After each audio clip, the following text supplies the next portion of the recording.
Hi everybody, I'm here this week with Suresh, Yep. Hi. who's been in Jakarta for Now 22 years the now. same as me, Says you, that's exactly the right. same as me. Yeah. And you've been with AKR for Close to 14 years now. 14 That's right. years. That's right. And you've had a tremendous performance with the shares. Absolutely. Yeah, it's been a privilege working with AKR. Yeah, getting AKR's message out to the market over the last more than 10 years plus. Very successfully. Yeah, thank you. Now, AKR's have become involved in all sorts of interesting things. You were mentioning before about you'd invested overseas in China. Yeah. And you've kind of changed direction there. Can you just explain a little bit of what you've done with your China investment? Yeah, I think over the past 2 years, we have done a bit of a shuffling of our portfolios. Earlier, we were in manufacturing in Indonesia, manufacturing sorbitol. We were one of the largest manufacturers of sorbitol in Asia Pacific. That particular business was divested in 2011.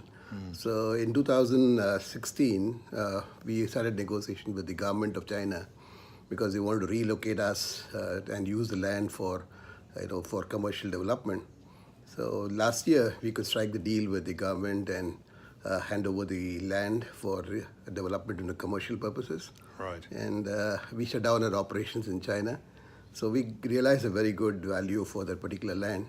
As you know, now China, the land prices are all going up. Yeah. So it's been a real good transaction for shareholders of AKR.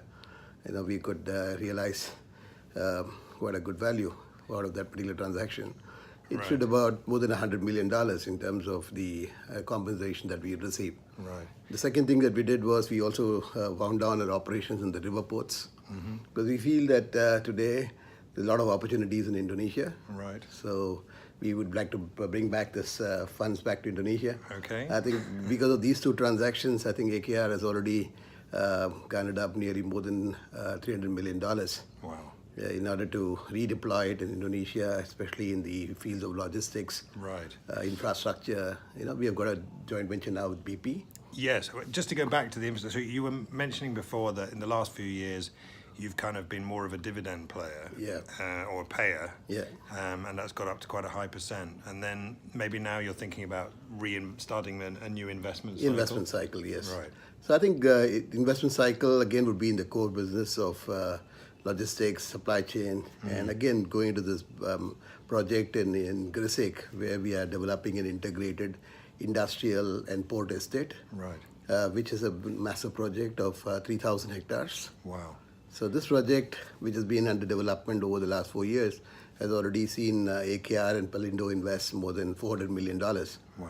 I think we have plans to also build utilities like power plants, water supply, also develop one of the deep water ports in Indonesia. So all these would require quite a significant amount of capital contribution. Right. Plus over the next 5 years. Right. So I think this is a good way of rebalancing ourselves to finance the future growth of the company. And you mentioned BP, and you've built up this infrastructure in the fuel space. Yeah. And is that why BP has come to you to do a joint venture? I think yes, AKR over the last decade has grown its position on the industrial fuel supplies. Now we see the retail market in Indonesia now opening up in a big way. Right. As you must have seen in most Jakarta petrol stations now, the gasoline which is now supplied is mostly around 90 and above, which is not subsidized by the government. So there's a huge demand for petrol stations in Indonesia. It's underserved currently. So BP has been looking at this market, and now with the market opening up in a big way, so we see opportunity to partner with BP. And AKR has its own strength in terms of infrastructure supply chain, Right. which we will support the joint venture. So over the next decade, we plan to open about 350 petrol stations under the BP brand. Wow. So this will be mainly selling high quality fuel and also bring in the non-fuel elements, the retail, lubricants, and the related ones. Because across the world nowadays, not only fuel, but also non-fuel is a big contributor. Right. Sounds very exciting. Yeah, absolutely. Okay. I think it's like you rightly said, AKR is now refocusing itself into retail, the domestic, and Indonesia per se. And with a very strong balance sheet, gearing is less than 0.1 times now. Right. And we have been able to pay a good dividend of more than 40% over the last 8 years. Yeah. The last 2 years, we have also rewarded our shareholders quite well Yes. in terms of increasing the dividend payout to more than 65% now. Yeah. Yeah, that's how this is going. Great. Thank you. Thank you very much. Thank you, Sebastian. Thank you. Okay. Bye-bye.